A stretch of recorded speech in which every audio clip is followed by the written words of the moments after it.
Okay, so there's this guy on YouTube, and his name is His Story. I don't know what he's all about. I'm pretty sure like everybody's been watching him, and like he's an animator or something. I what if he's like Zach D Films like twin brother or something? So we're gonna be doing that. We're gonna react to one of his videos. Okay, iPhone 17 giveaway is genuinely absurd. So we have a few videos that I'm going to react to. I'm not like those other guys where they actually know him and he'd like send them videos and they're like homies. I'll just watch this. I'll watch a few videos and give my reaction of him. He's gingerhead boy. Like, no offense. You want sorry about that. You want gingerbread? Nah, gingerhead. Okay, I never expected to see a video of my big sister doing something so shocking. Even more so, I never expected to see it on the big screen at a oh boy, if it's shocking. movie theater. I sprung into action immediately because on some level, I knew this was all my fault. The popcorn I was eating exploded out of my lap as I bolted out of my seat and into the theater aisle. Behind me, playing on the nearly 50-foot screen, was a video of one of my sister's most private moments. She was in her room. I respect him. If her voice genuinely sounded like that, I would have left. My ears would have popped already.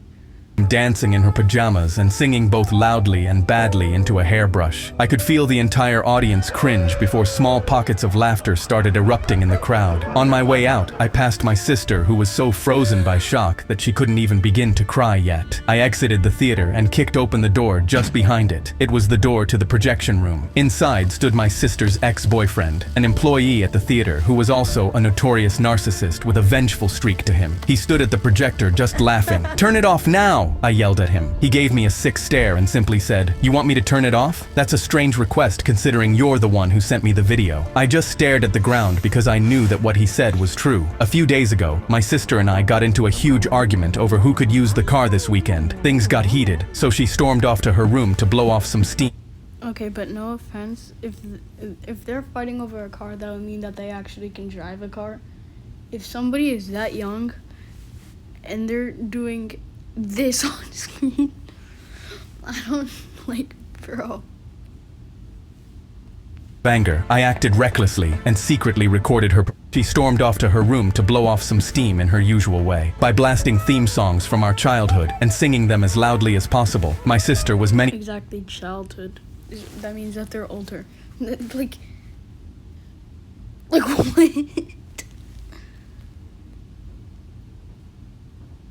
Okay. So stormed off to her room to blow off some steam in her usual way. By blasting theme songs from our childhood and singing them as loudly as possible, my sister was many things, but a good singer was not one of them. In a moment of anger, I acted recklessly and secretly recorded her performance. Then I sent it to her ex-boyfriend with a message reading, "This is the girl who broke your heart, bro. How sad for you." Now my foolish actions had caught up with me. I stared into her ex-boyfriend's eyes and said, "Just because I sent you a video doesn't give you any right to do this with it. Take it down, now." Without blinking, he just whispered back, "No chance." why does his shirt say staff? Is bro like the king of them all or something? I replied, "If that's how it's gotta be." I lunged forward and kicked him in the chest. The wind was instantly knocked from his body, and he lay on the floor Watch us see a boxing video. trying desperately to recover. I immediately cut the feed from the projector and made an announcement over the theater speakers. "Ladies and gentlemen, the footage you just watched was an AI generation and completely fake. The scheduled feature film will resume shortly." I leaned over the ex-boyfriend while he lay on the ground, still struggling to breathe, and said, "Exhibiting private videos to the public without the subject's permission is a pretty serious crime, man. I hope the judge takes it easy on ya." I called the police and gave them a rundown before exiting the projection room. My sister stood outside of the doorway with tears in her eyes. She just looked at me and said, "I don't know what happened here, but it looks like you handled it. Thanks." She leaned in and gave me a hug. After I explained everything, she was upset, but our relationship became all the stronger for it. I don't know what to say. Like, what am I about to do, man? Like, what am I about to witness in the next few videos?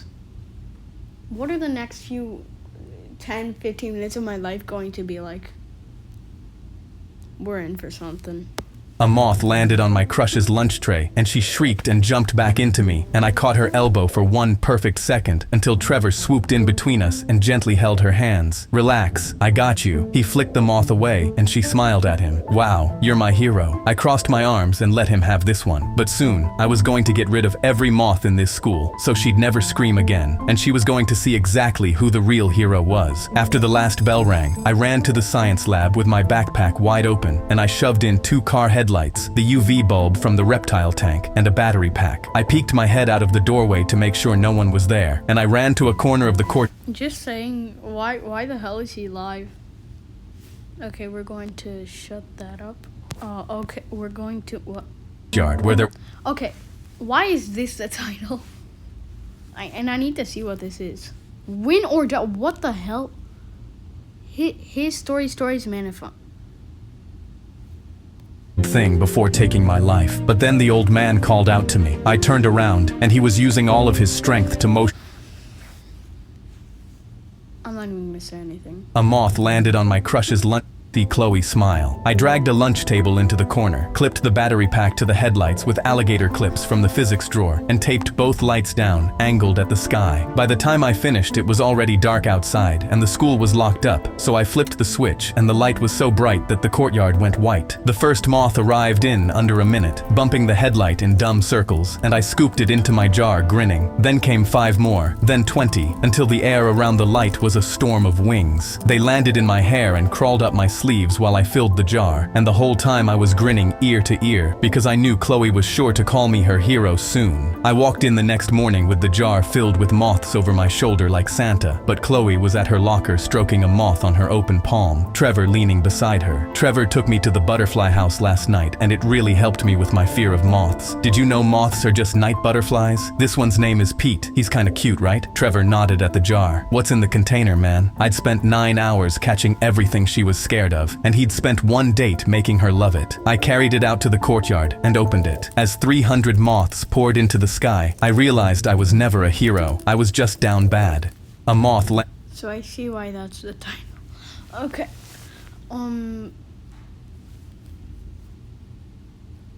Moths.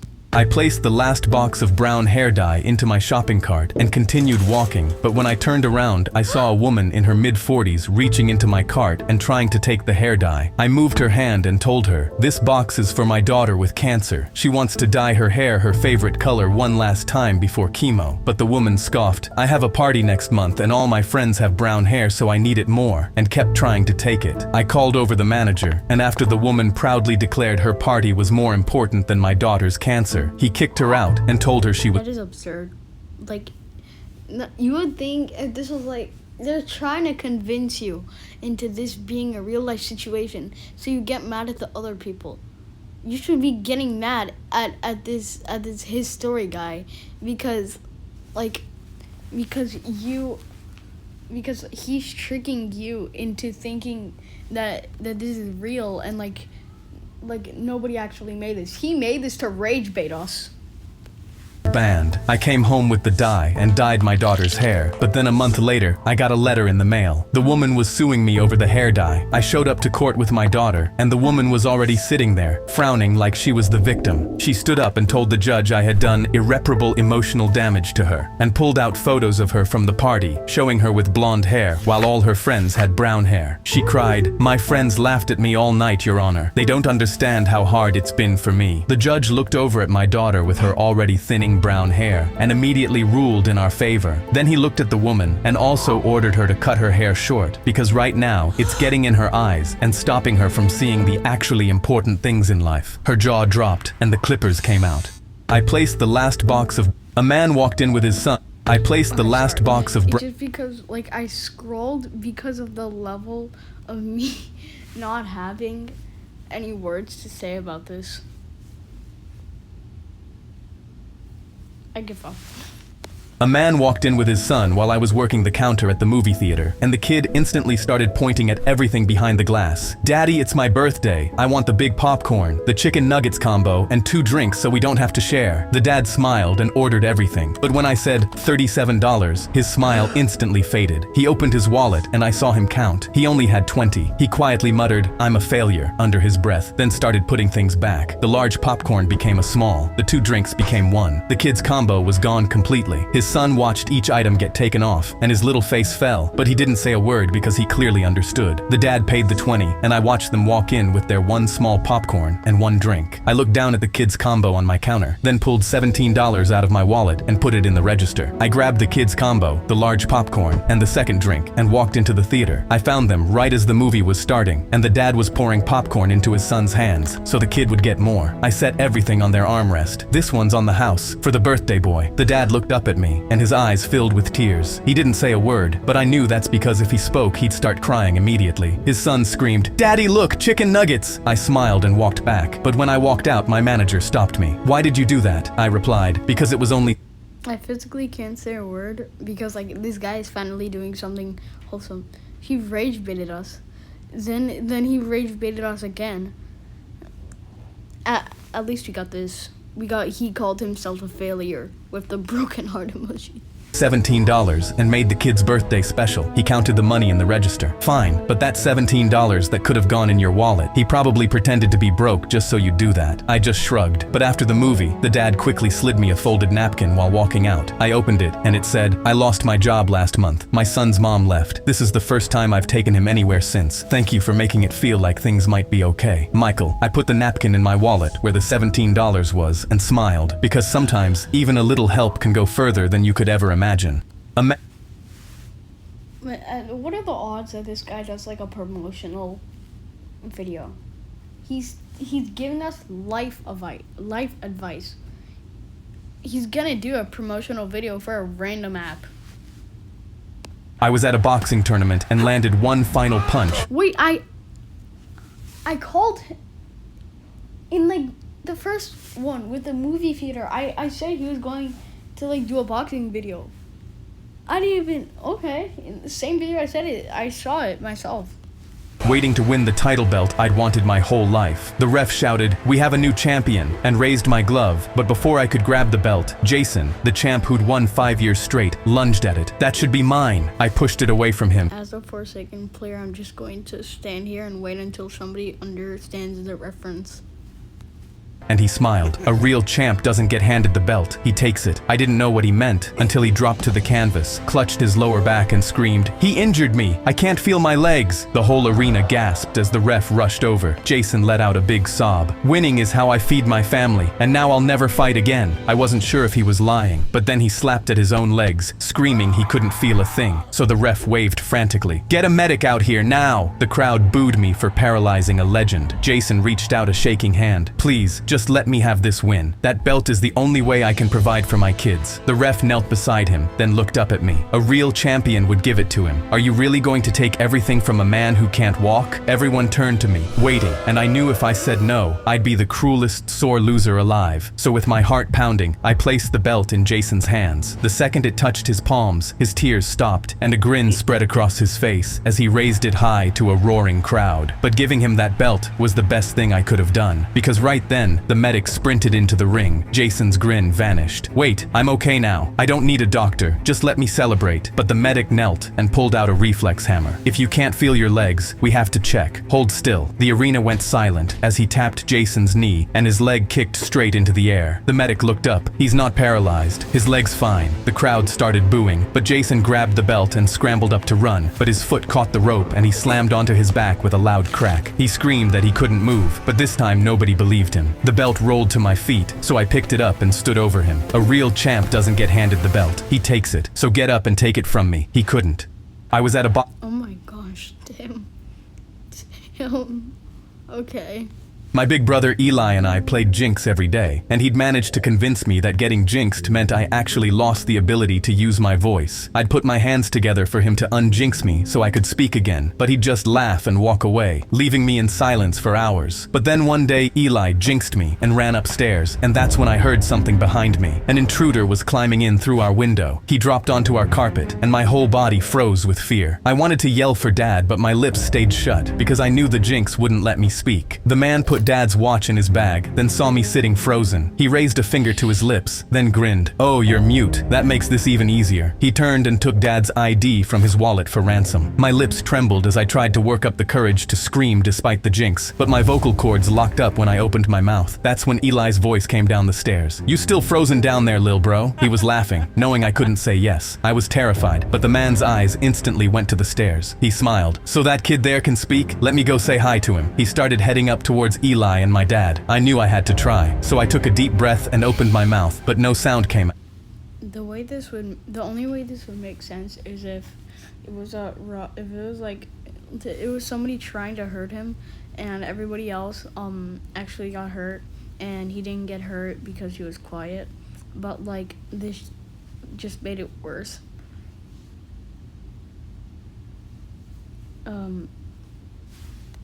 Yeah. I tried again, but the man just gripped the railing and kept walking, so I clenched my fists as my face turned red. "Dad, there's a robber in the house!" Instantly, feet slammed above me, and Dad ran to the staircase holding his pistol. The man instantly dropped his bag and ran down, flying past me and out the window. Dad ran down with Eli behind him, while I sat there trembling. I instantly grabbed Eli's arm, my voice shaking. I beat it, "Eli." The man was in our house for a few minutes, but I was jinxed and couldn't scream for help. But then I tried really hard and it worked. I broke the jinx. Eli's mouth instantly opened. He stared at me with these wide, shocked eyes, then pulled me into his chest. "Yes, little brother, you beat it. I'm so proud of you." He let me have my moment. My big brother Eli and I played Jinx every... Guys, he's not jinxed anymore. And he had his moment.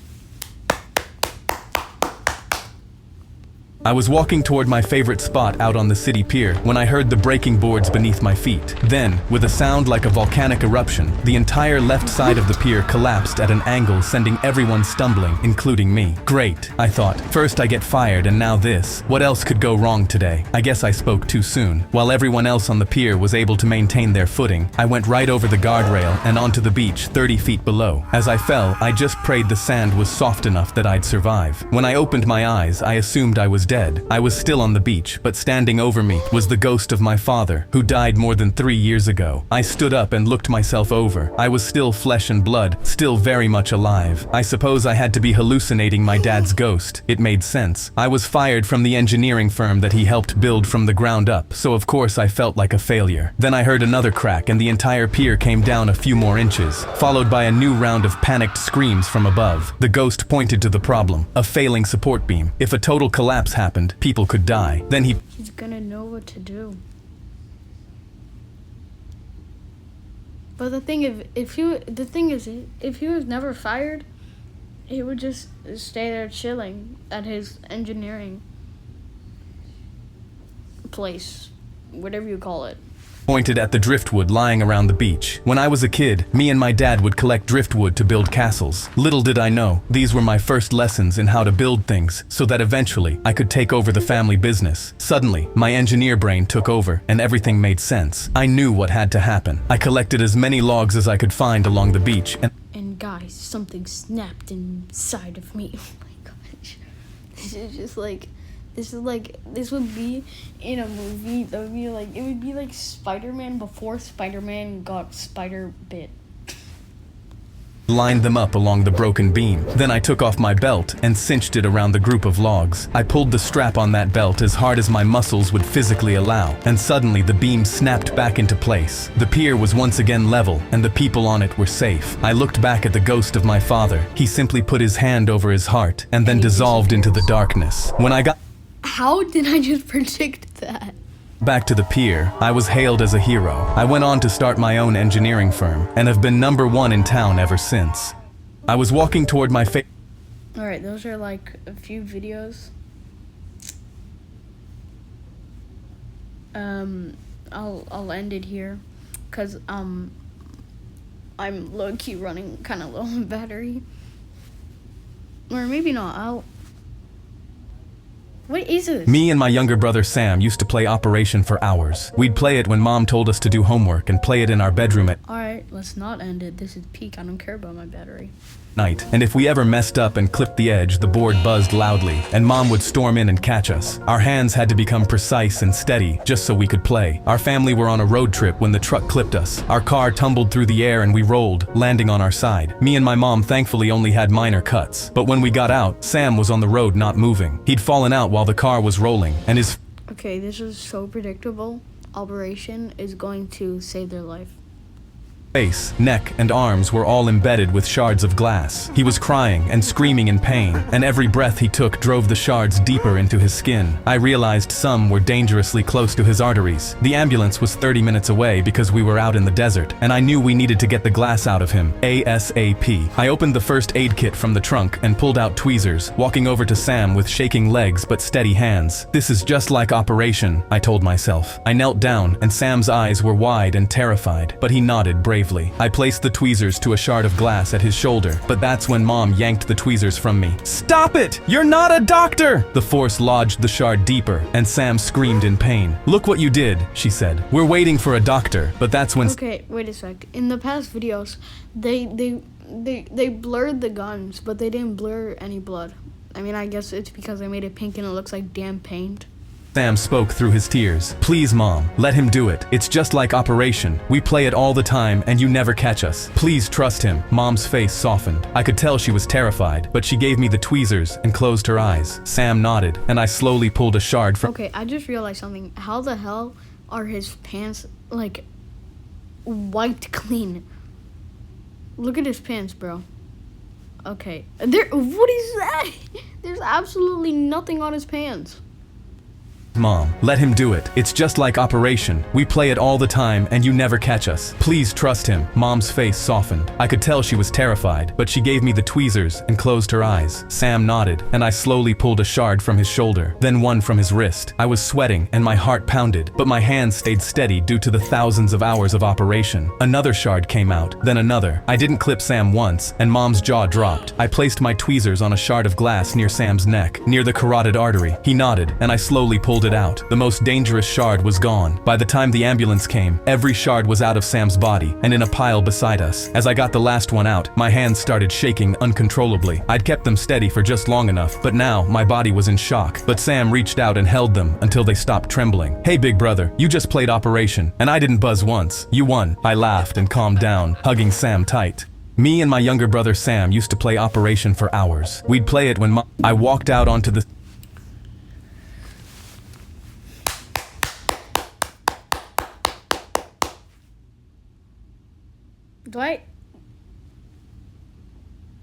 What do I say? stage in front of 300 people, sat down at the piano, and took the deepest breath of my life. I looked up at the only seat in the room that was empty. It was my grandma's. She'd sat in the third row for every recital since I was 4, in the same brown coat, with the same little wave when our eyes met from the stage. Just take into notice the title. I played one last song for Grandma, and then my grandma, oh my god. Night she was supposed to be there too. She'd circled the date on her kitchen calendar the day they printed the program. She'd be waiting in her car at 6 in the morning every Saturday, ready to drive me into the city for lessons. She'd hum along to whatever was on the radio, off key, and pretend not to hear me beg her to stop. I missed practice for the first time when she didn't wake up and gave the world her last breath. The song in front of me was 6 months of pencil and erasing and starting over, the only thank you I had left to give her. I closed my eyes and I began.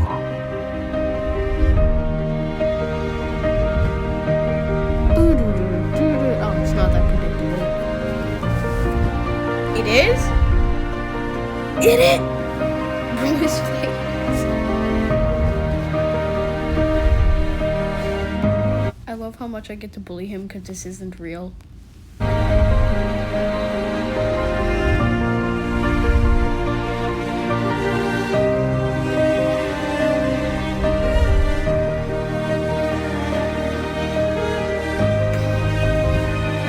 The face cannot escape me. I mean, I cannot escape the fate. I don't know.